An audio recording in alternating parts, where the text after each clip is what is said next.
When life throws you a curveball, how are you going to handle adversity? Welcome to the Fearless Mindset Podcast, where you're about to go on a journey as I interview security, business, and entertainment leaders on what it takes to stay fearless. I'm your host, Mark Ludlow, and enjoy today's episode. Hello, everybody. This is Mark Ludlow with the Fearless Mindset Podcast. And today we have a very busy lady coming to us from the East Coast. Special guest. We spent about 3 days together in Las Vegas, professionally speaking. Okay, thank you for clarifying for the audience there. Kristin was there managing all the back ends of the Close Protection Conference. And it was 4 days. I was so exhausted by the third day. I was like, wow, I lost my voice twice. And I was just exhausted. There were so many people there. And congrats to you, Kristin. I know you're a board member, former president of the IPSB board, and you guys rocked it. Congrats. Thank you so much. It's always a labor of love, to say the very, very least. But this was the biggest and best this year. And it was just really amazing to see all the people. I lost my voice twice also. And at one point locked my hotel key in my hotel room. So welcome to Vegas. Yeah. I was going around and I got there the day before and I knew I needed heavy energy. And I haven't shaken that many hands since graduating from college. It was pretty insane. You guys did a remarkable job. I mean, it was like we went 2 years without even having the conference, and then you said the numbers were still coming in the night before. Definitely, yeah. So we went 2 years, and the prior count before that was really around,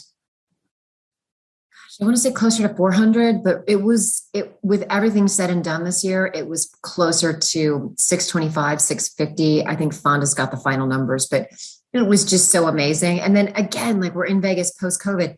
Do we shake hands? Do we hug? Do we fist bump? Do you just nod awkwardly at each other? So I try to give people time and space to figure out their COVID, protocols, but basically we all ended up hugging or shaking hands anyway. So it worked. Yeah, exactly. It went well. And I know everybody that was attending, they're saying, holy crap, they weren't expecting that type of a turnout. Nobody expected that. And I think everybody was pleasantly surprised of the turnout and the quality of turnout. You had some big movers and shakers that were on the panels and speaking and all that. And I know it was nobody sees the back end work that you and Fonda are doing behind the scenes, making it all work.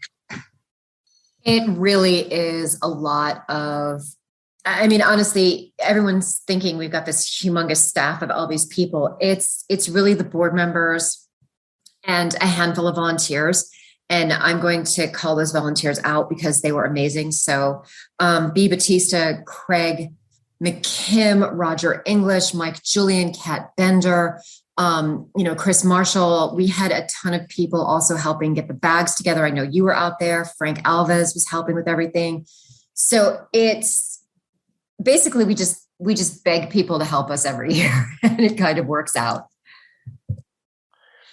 Yeah, it showed you guys were behind the scenes making that happen because everybody was passionate, everybody was having fun, and I think everybody was just excited to get out of their state, get out of pandemic COVID stuff, and just breathe a little bit and see some people face to face. And yeah, I was very impressed. I mean, I had people calling me a week before, "Hey, you're gonna be at the conference," and people called me from the East Coast to be there, and I'm glad everybody was in attendance just to raise the level of standard for our industry we're in, and it's growing. It's not going to slow down. What was the biggest takeaway for you from the conference? What did you get the most out of that from a leadership standpoint? I'm trying, that's a great question. And you kind of stumped the band here for a moment. Because from a leadership standpoint, we've already done like 3 after with the board of what can we do better? How can we get more engagement? What things can we do differently? We've put out a couple of different surveys to always get feedback.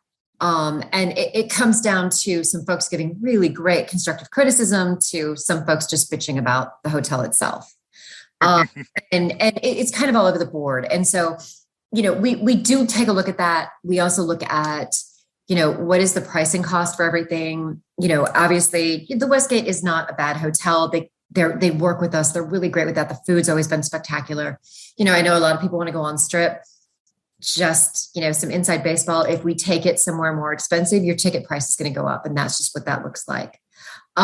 So I think with some of the leadership is always with the board, we try to be present and we try to give our time to the attendees.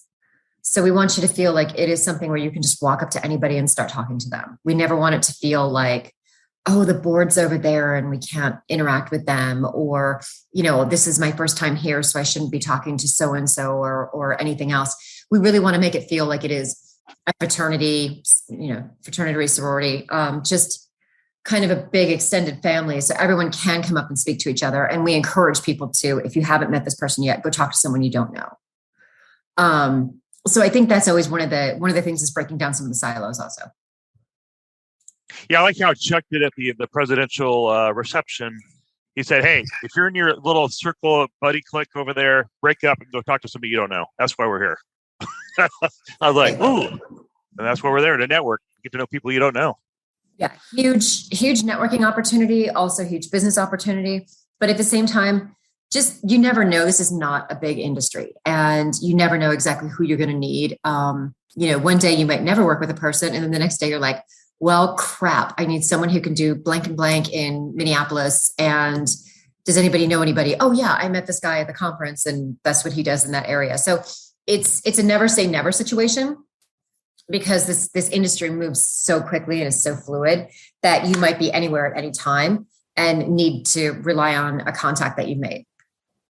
Yeah, well said. I mean, I'm at the head of security for UFC, and the next thing you know, I'm going with Greg Lazaroff and Jason to the fight, and then the next thing you know, I text them, say, "Hey, we're at the fight," and the next thing you know, we have 3 wristbands going into the cage, and I was not expecting that. And that's all because of all the work Kristin has done and all board members of the conference and making that happen. If it wasn't for that conference, I would have never met him and never had that cage experience of just camaraderie of the other guys at the business, the UFC fight. And I know I owe Kristin a favor here. I'll keep that quiet what that favor is, but I'm going to try to make something happen. That's our little secret. Yes. But it was an amazing conference. Great job, Kristin. And thanks for what you did because it doesn't go unnoticed. Your former president leading the pack there for a little while, for a couple of years, and I can't imagine the task that was involved with being as the president of the board. It's a lot of tiny details.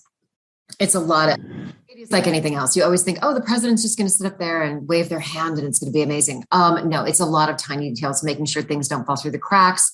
When they do fall through the cracks, let's call attention to it and how are we going to fix it for next time. So the board is really good, obviously, at our pre-planning because we're great at our pre-advance work.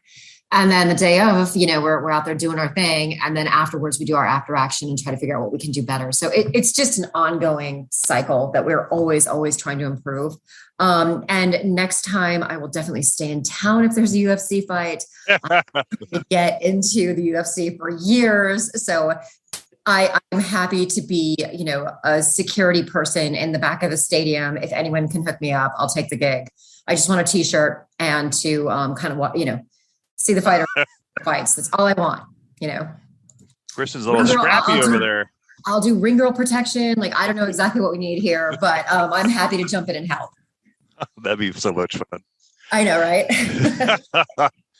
Well, people probably don't know you, Kristin. You have an amazing background. Not only were you on the board of the Close Protection Conference, but just going over your background, you spent time in the FBI as an interrogator, and you worked for the FBI. And not only that, but you're also a graduate of the Kellogg School of Management. That's no easy deal there. And so I want to clarify that because that is, yes, and it was the Kellogg School of Management. It was the ISMA piece of the Kellogg School of Management. So okay. ISMA is obviously kind of like the CSO organization for corporate security. And so what they had was, it was probably, I want to say like a 10-day or 2 weeks. I don't remember exactly because it was so long ago. Course, but it did go into business management, specifically focusing on security business management. So everything from negotiations to working with HR to incident control, and a lot of, learning the basics of kind of the business management and what we do with security. So coming out of the government, that was a fantastic course to take. They feed you like a king. The meals are amazing. You've got very long days. Then you go to dinner, have a couple of drinks. Then you have to go back to the classroom and work after a couple of drinks. So just beware. That is, which is what happens in security.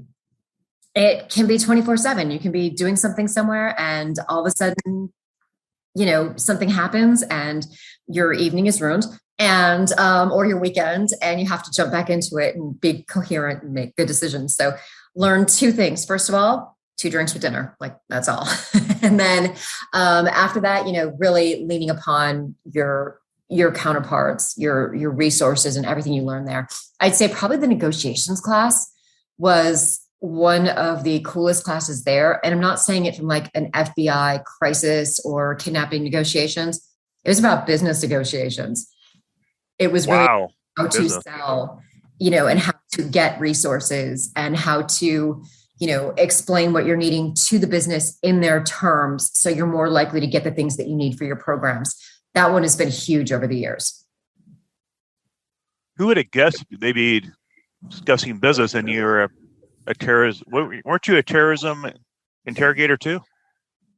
I may or may not have done some of that when I was on detail. Classified.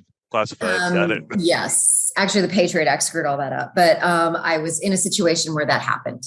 Wow. How cool. You think. It's really everything with the FBI is the exact opposite of what you see in the movies. It is not sexy. There are no big screens. There are no open windows. We're all kind of sitting in the dark crying to ourselves most days.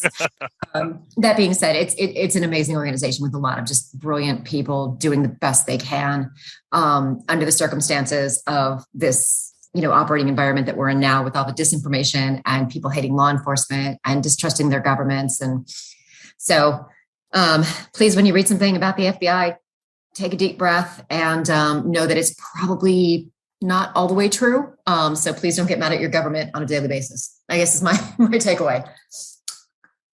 But the FBI was your foundation to launch into the corporate world, and you have so much passion from the FBI.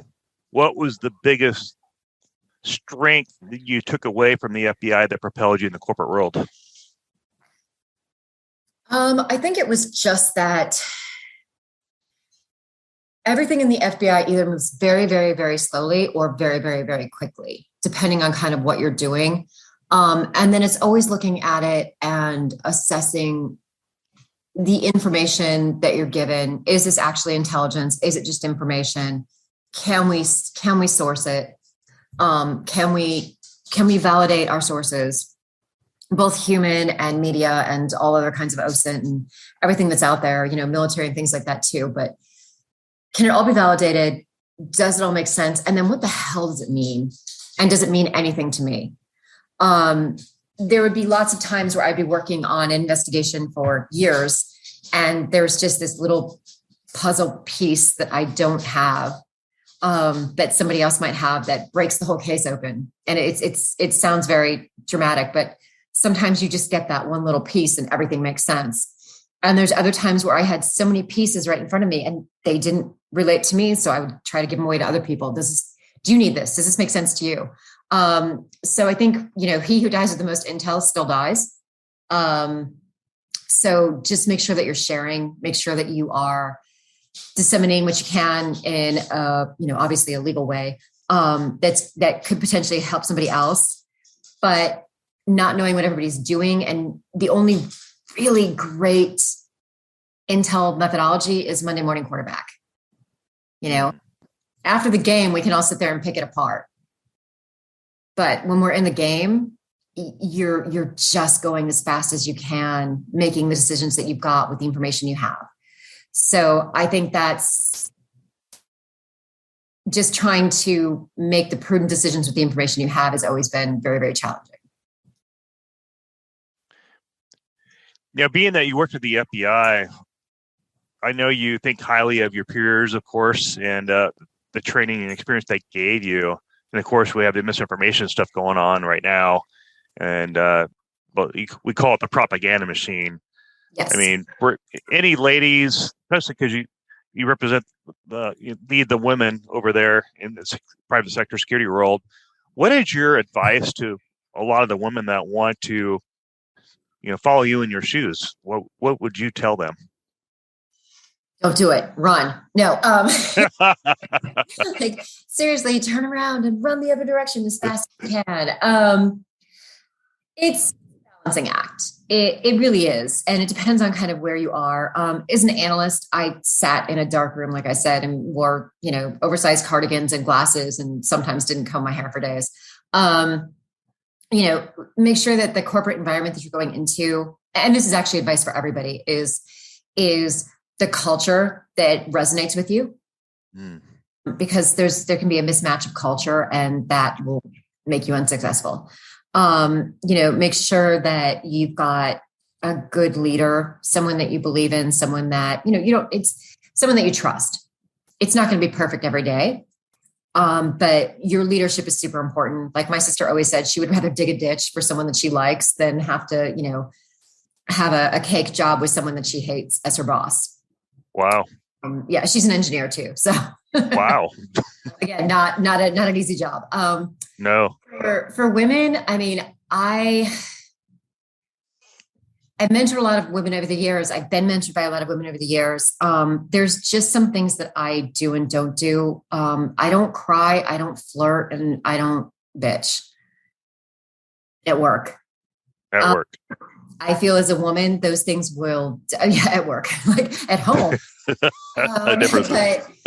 at work, it's not always easy, like, especially executive protection. And when you're with the corporate clients and things like that, you can be, you should be attractive, but you can't be too pretty. You can be nice, but you can't be a doormat. Don't wear too much makeup, but look like you're trying. It's really like, wear clothes that fit your body, but don't dress too sexy. It's a really ridiculous kind of set of parameters that you guys do not have to worry about. Sure. Yeah. But, and I tell the guys this too: don't cry, don't bitch, don't flirt. Same rules apply. Right.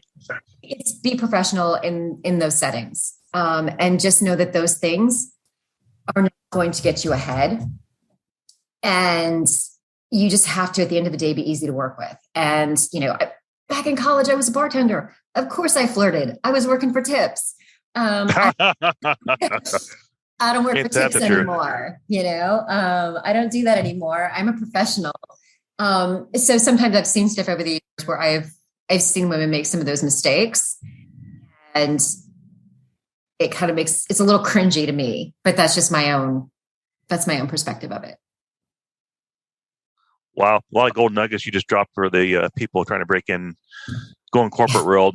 I know that's a big thing right now. A lot of people are getting out of the force and transitioning from either federal or local law enforcement. What is your advice to the women again, and men leaving aid agency, going in the private sector? What would you advise them to do in that transition period? I would say definitely get a mentor. Even if you have been doing this and you're retiring, get a mentor. My first couple of weeks leaving the corporate sector, I'm like, you can email from your fax machine? Oh my God, that's insane. It was a lot. It was a huge cultural change. And the corporate culture was fantastic where I went, but it was just such a big corporate culture change from what I could do and what I was used to. One of my first mentors in the private sector was the vice president of HR. And she was fantastic because I didn't have any experience with HR. So having this woman who was, worked her way up through the company, she knew everything inside and out, and helped me really understand what HR is doing, how the backbone of the company works is fantastic.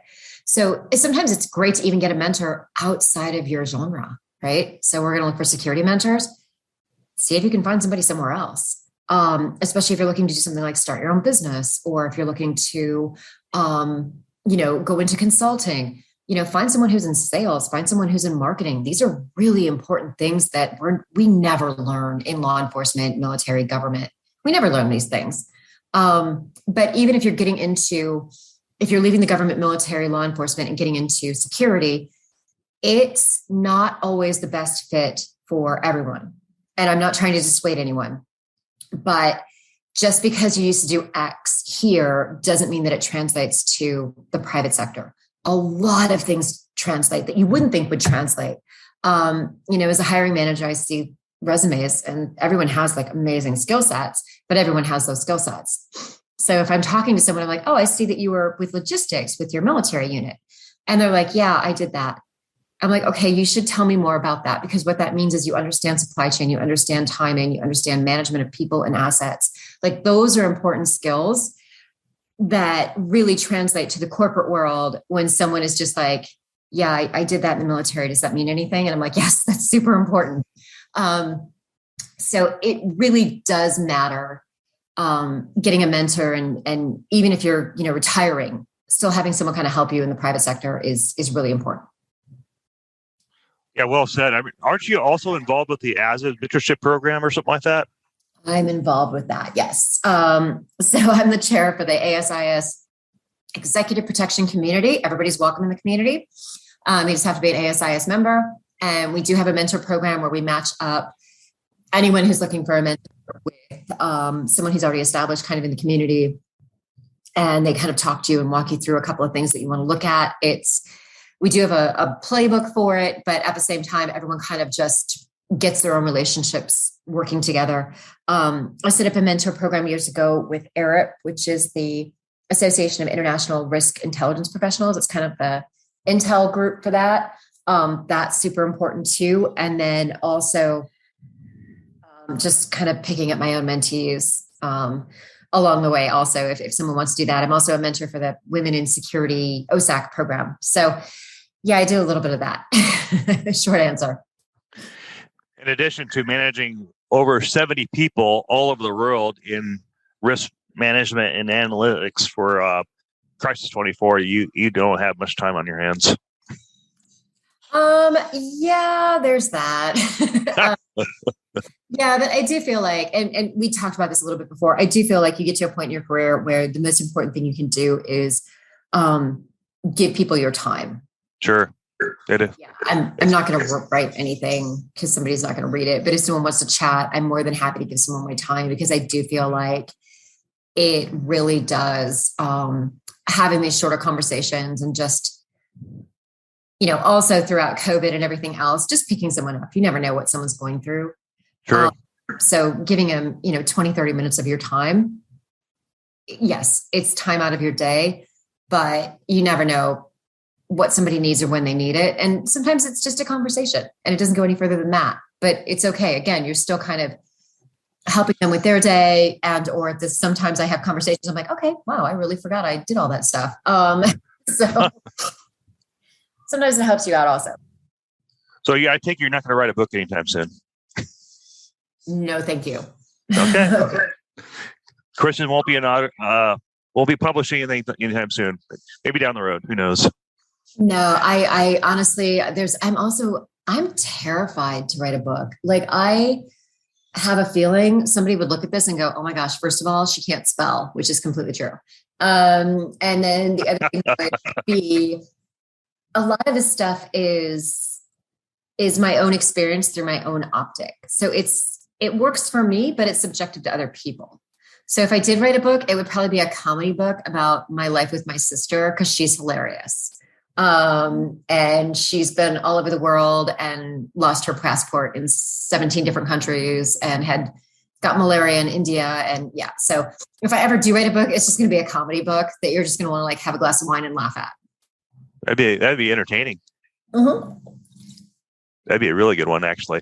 Yes. If you make it a documentary, Netflix will pick it up. Yeah, it's going to be called Adventures with Carolyn, who's my sister. Yes. There you go. You speak highly of your sister, Carolyn. Yeah, I've saved her emails over the years, and just the way that she writes and does things is hilarious. So that's the plan that might be a book plan. Otherwise, I'm not writing anything. Gotcha. You'll just do a podcast. It's much easier. I I really admire people like yourself that are doing podcasts and writing and putting themselves out there. I'm too chicken shit. But I do love doing it. I think at the end of the day, I'm always second guessing myself, but I think that's my analyst brain that does that. I'll have to admit, you do go in analysis paralysis. The first probably 10 episodes are the worst. It's like picking up a new job. You learn how to do it. You study other people. And about the 11th, 12th episode, you're just like, you know what? No one's going to try to shoot me. No one's throwing mud in my face through the camera. So it's like, you just I just get over it. Practice over time. You get better at it. It just comes with anything. I shot my mouth off to Tim Wetzel and Lee Otten and did the kindness games Thanksgiving through Christmas. And I realized after I had agreed to do it that I would have to do little videos. And I was terrified of doing these little videos. You look good. That was entertaining, actually.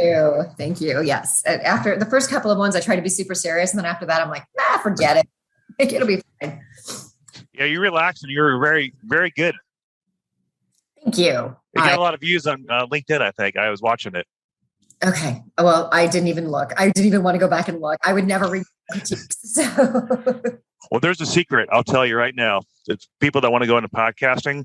The secret is do not watch yourself. Do not watch yourself in your past recordings because you grow during those times. Maybe watch your last recording after a year and see how much the difference is from your first to your last recording. Other than that, do not watch yourself. Otherwise, you will beat yourself up. Oh my gosh, that's fantastic advice. So can I talk my boss into that for performance reviews moving forward? There you go. Just be like, just only pay attention at the end of the year. End of the year. Exactly. And so if you're in the audience, you're listening to this podcast, you're like, who is Kristin? Well, I'll give you a little background on Kristin. She was in the FBI. She went in the corporate world. I took notes, so I'm writing off my legal pad. She went to Anthem, and then she went to Coach. She went over to Nike. She went over to Abbott Labs. Capital One, huge banking institution. And now she's the vice president of risk management at Crisis 24. Yes, Managed Risk Services, which is our embedded analyst team. And everyone's now thinking, wow, she really can't keep a job, can she? But those are all stepping stones. Right. Those are all stepping stones because when you're in Anthem, you're working your butt off there probably, and then Coke heard about you, and then they probably brought you on board, and then Nike got jealous, took you away from Coach, and then Abbott got jealous, took you away from Nike, and then Capital One goes, no, we want her. It really does. I mean, it is one of those things where I will say networking is your key to everything in this field. Even when I was leaving, every job I've gotten since I left the FBI has been because of networking. Because I knew someone and they recommended me, or they hooked me up with the hiring manager or something along those lines. Every job I've gotten in my career, and like you said, everything is a step to the next job, has all been through networking. So you weren't sending, like some people I hear, sending 100 resumes a week to different job postings. You weren't doing that. It was part of your network that gave you that access to that upward door. So there are times when I was obviously applying, and I will tell you, it is disproportionately unfair because as a woman, my name is Kristin. It gets, if I'm a female, there's so many guys in the security industry that, as a female, we do get seen more. It doesn't necessarily mean we get hired more. It just means sometimes we have a little bit more visibility to hiring managers. So I have done that. I have gone on and they go, oh, wow, okay, this job looks kind of cool. That's actually what I did with this job. Now it was with World Aware, which is now Crisis 24, a Garda company. But I was online and I saw the position and I had LinkedIn Premium and I reached out directly to the hiring manager and just engaged her in conversation. So sometimes that does work too. So LinkedIn was the tool that you used and you already had a profile built and that was what gave you the exposure. Then would you say it was 90% your background and 10% LinkedIn's platform to give you that ability to reach out to that person? Yes, I'd say it was a bit of both. And then also I knew someone who had previously worked there. So she was a good reference for me too. Oh, wow. Yeah. That's huge, because I know you got the young people, the 20 to 30 age group coming in the workforce now, and they're trying to figure out, how do I break into the business? And, I talked to Byron, I talked to Elijah, I talked to all the major players, and they go, yeah, it's always the same question. How do I break into the industry? Would your recommendation be a network and get yourself on the LinkedIn platform, and then start going to conferences where we go to get your name out there? Would that be the best recipe for success, you think? Yeah, it's also letting people know that you're open, and talking to people that you might not even are not necessarily in the same industry. I always tell folks there's a lot of jobs out there, but you have to think about the culture that you want to work for. You have to think about the type of work that you want to do. You have to think about where you want to live, but also where can you afford to live. There's a lot of jobs on the coast, but the coasts are super expensive. You know this as well. And are you going to be able to afford living in Silicon Valley, or are you going to have to commute for 4 hours a day? So it really, what is your work-life balance? What are your professional goals? Sometimes you do have to suck it up, and you do have to live in those places, and you do have to have long commutes, or, live in a cheaper place and things like that. But also I ask people, what company would you never work for? Because some people they feel like they're so desperate to get a job, but maybe the company itself really doesn't resonate with their values and their background. Some of the companies, and I'm just putting this out there as an example, because we do have a lot of, government, military, law enforcement in the security field. Some of the companies are very liberal, and sometimes their background and values does not resonate with the military, or law enforcement, government. And sometimes military, law enforcement, government is very off-putting to those liberal companies. So that's one thing to think about. I think it's super important to, have an idea of also where you want to live and what you want your future to look like. Because sometimes if you're so desperate to get a job, you'll take something and then realize the cost of living of where you are is just not sustainable. True. And that's a sad part of life. So I do think, but the good news and the very cool thing that has come out of this pandemic is remote working. Oh, yeah. Even executive protection. Some places are like, we'll put you on a team, live wherever you want to, we'll pull you when we need you. Is that sustainable long-term for what you want to do with your life and your family? Maybe, maybe not. Maybe folks coming out of the military that are used to deployments, that's not a bad deal at all. A lot of folks, there's a lot of remote working. I've been home for years at this point. We're going to be heading back into the office pretty soon, but still at an abbreviated schedule. So the employee at this point really has a lot of power in the market. So I would say, even if you see a job and, you can always apply and always ask. If they come back to you and say, okay, well, this job is going to be in Milwaukee, Wisconsin, you can go back and say, if you get to the second round and talk to them about it, is there a possibility for this job to ever be remote? They might say yes. Or they might say the job is remote for a period of time until we, return to work. What does that look like? Well, it might be 6 to 9 months. Wow. That's a big on-ramp, for you to decide if you want to take something. So there's a lot of negotiations that can be done now. And the employees are really the ones that can call the shots. Yeah. Who would ever guess that, like you said, the employees have the power now? It's crazy to think, but you're right. And because of they're doing the hybrid business model right now, until we get this virus thing figured out, I don't see it changing for a while. What's your forecast on the analyst side on as far as the virus and the threats go?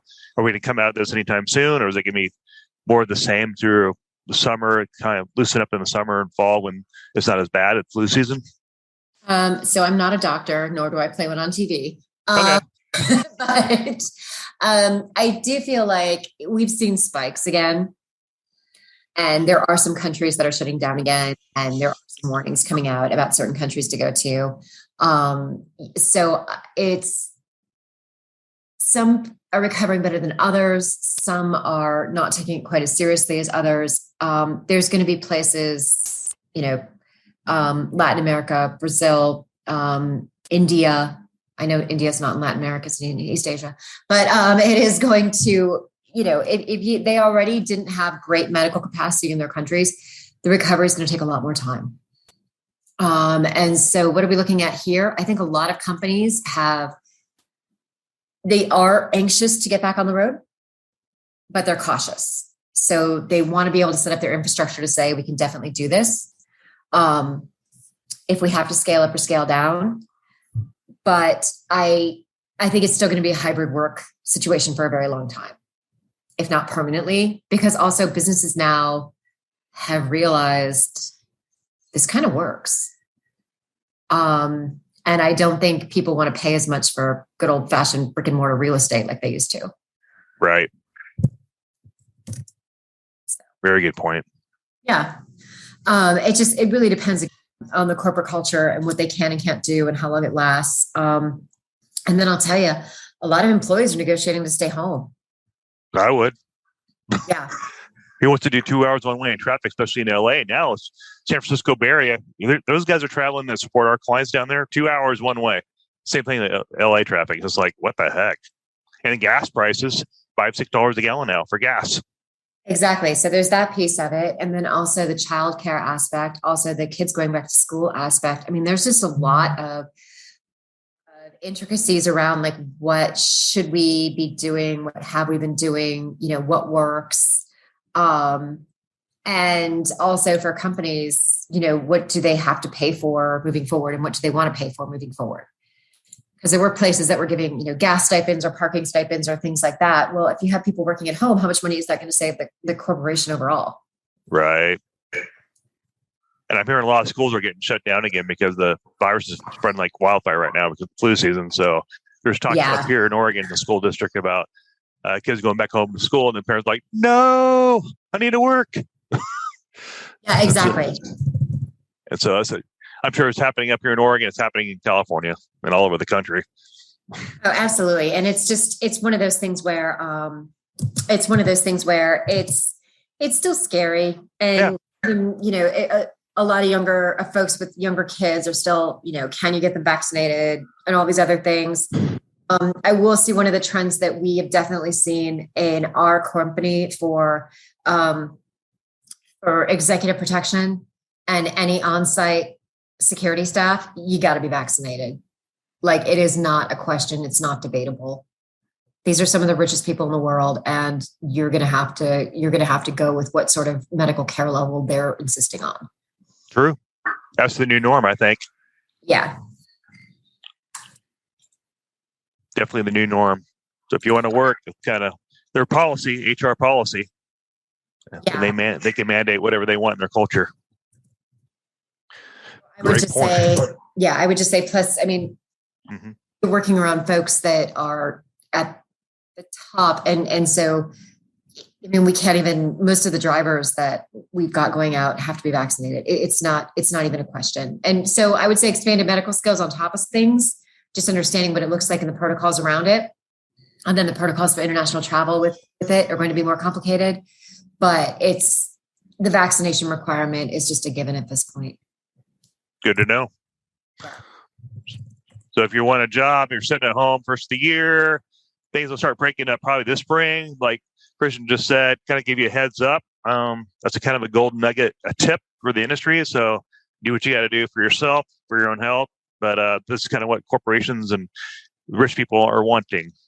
So anyway, there's that gold nugget. I want to move on, Kristin, to I know you manage a lot of 20, 30-year-olds in your organization. What is your leadership style? What has been very effective for you? Effective for me is brutal honesty. Oh, yeah. Don't lie to me, right? Yeah. Well, I also don't lie to them. Okay. And honestly, that's the way I go with it. We're going to talk about it. You're not going to like what I have to say, but I'm not going to lie to you about it. But also I have my team as analysts, so they're all problem solvers. So as soon as something happens, we talk about it, we take a deep breath, and then we figure out 17 different ways to solve the problem. 17. Wow. Yeah. The other thing is try to have fun. And then also managing with kindness is always a good one. Always coming in with empathy and understanding. Like, I don't coddle anybody, but they're grown-ups. They don't need to be coddled. But understanding empathy, understanding you got a situation with kids, you've got a situation with your family, you've got a situation with whatever. It is what it is. And again, you never know what someone's going through. And this past year, this past couple of years, everyone's been home. It's a team of analysts. So we're not looking at puppies every day. Like, unfortunately, puppies every day. But our job is to kind of look at some of the hardest stuff around the world every day and tell our clients, these terrible things and what they mean to them, or what the potential looks like, or what they should try to mitigate risk against. So this job insecurity is emotionally and physically draining, and it can be. So it's trying to have a good work-life balance. So there's times when I kick my team off the computers. I'm like, you're done, get off the computer for the day, go take a break. It's sunny outside, take the kids to the park, go grab some ice cream, whatever it is. And there's times when something happens at 5:00 on Friday and we're all working all weekend. That's just the name of the game. So I think it's really understanding what the best work-life balance is for you. And in security, it's a lot less than what other people get. Let's just be honest with that, right? Sure. When we're needed, it's because something bad happened. Right. Unfortunately. So just being flexible, understanding things, encouraging the team to have fun, encouraging them to, I do big boy goals, like, just get your work done. I don't work in a place where, we have to constantly are checking up on each other. Trust your managers. I have a fantastic managerial team of 13 managers, and you'd think that's an unlucky number, but they're all brilliant and super capable. And, when something happens, we work on it as a team and we talk about it. I ultimately make the final decision. But taking input from people is important, because you have to give them the tools, but also the autonomy to do their job. Now, you're the one that doing the actual intro report, right? You're the one publishing that online on LinkedIn and all that for Crisis 24? The team. So we've got several different teams, and there is a team that does that. My team does things specifically for clients. Yeah. So we take the information that the other intelligence team works on, which you're seeing on LinkedIn, and if you go to our website, all over the place, and then it's specific to company X. So Ukraine is happening right now. Company X has either employees there, or they have business interests there, or they have business interests in Russia or the surrounding area. What does the situation mean to company X? Or company X has nothing there. And then we just tell them, it sucks. It's not a great situation right now. It's a little tense, but you don't have to worry about it. Wow. Mm-hmm. So when is the busiest time of the year for you guys? Is it the winter, the summer, when everybody's moving around, the fall, Christmas time? When do you guys usually slam the most? That's a fantastic question. It really doesn't matter. It really doesn't, because we have a global remit. So there's something happening constantly everywhere. There's always an election season. There's always somewhere in Africa, unfortunately. There's always, conflict in the Middle East. There's economic, social injustice. Everything is everywhere constantly. So it isn't a busy season versus a not busy season. It just depends on what's going on in that region at that time, how that affects the politics of, the region, but also globally, economically. How does it affect capitalism? What does that affect? Supply chain? So there's really no season for it. If you had a corporation and, maybe the corporation also sponsors large, maybe they're a sponsor of large entertainment or large sporting events, obviously then you'd be working your cadence around some of those events. But then if there's a mass shooting at a country concert in Vegas, and it doesn't even have anything to do with that, entertainment company, everyone's still concerned about it. Everyone unfortunately always wants to know about active shooter events, which happen constantly, because it's not that they're trying to spot, understand that it's kind of hard to understand sometimes, but I think it's what was the response time? What did it look like? Did they have any indicators? So it's very strange. There's never a downtime, if that makes sense. So it sounds like you're like an on-call doctor over there, being at your executive level. You're never stop working. I mean, it's kind of that way for everybody, though, too. It's that way for the consulting team. It's that way for the executive protection team. It's always that way for intelligence. It's that way for the operations team. It's just a 24/7 cycle that, sometimes ebbs and flows. When the U.S., if you remember early 2020, when the U.S. sanctioned the airstrike on Soleimani inside Iraq, I mean, that had huge repercussions globally, even though it was like one guy in one country. No. It was a huge, huge issue for a lot of corporations, for a lot of geopolitics, for a lot of expanded issues moving forward. So it's the butterfly effect with everything. It just depends on what it means to the next person. So everything going on right now with the Ukraine's, that's going to be geopolitical because all those countries involved, and you got the midterm elections coming up here in the United States. That's going to be all kinds of craziness for a good 8 months until November 4th, until the elections are done. And so then you have the cost of gas, and then people going back to work, and then people losing their jobs, and it never stops. It never stops. And so that's why with the team, it's try to have a good work-life balance, because you never know what's going to come up next. So if it's sunny and you can, take off a few hours, something's going to make it up. I tell my team all the time, I wish we made donuts because I'd be so fat and happy. I would eat all the donuts. But we make donuts. We look at risk intelligence, and that's not as much fun as donuts. So, well, if I was working for you, Kristin, could I be at a resort in Aspen on my laptop, working from a hotel, and then working my 12-hour shift, and then go down the hot tub and go get a massage in between my shifts? Would that be possible? As long as you have good Wi-Fi and you are responsive to your team members and the client, sure. Work from the hot tub. Take your computer to the hot tub. Just don't drop it. I was wondering about that. Or you can probably work from if you have a tablet, you can probably work from your tablet, put your headset in there, watch TV, and boom, just monitor the traffic and do whatever you got to do from, the living room. Yeah. I mean, to an extent, that's what everyone's been doing this past year. I mean, not that on vacation to work. But it's just been, you have to have a good internet connection, good Wi-Fi, maybe a backup phone, and just get your job done.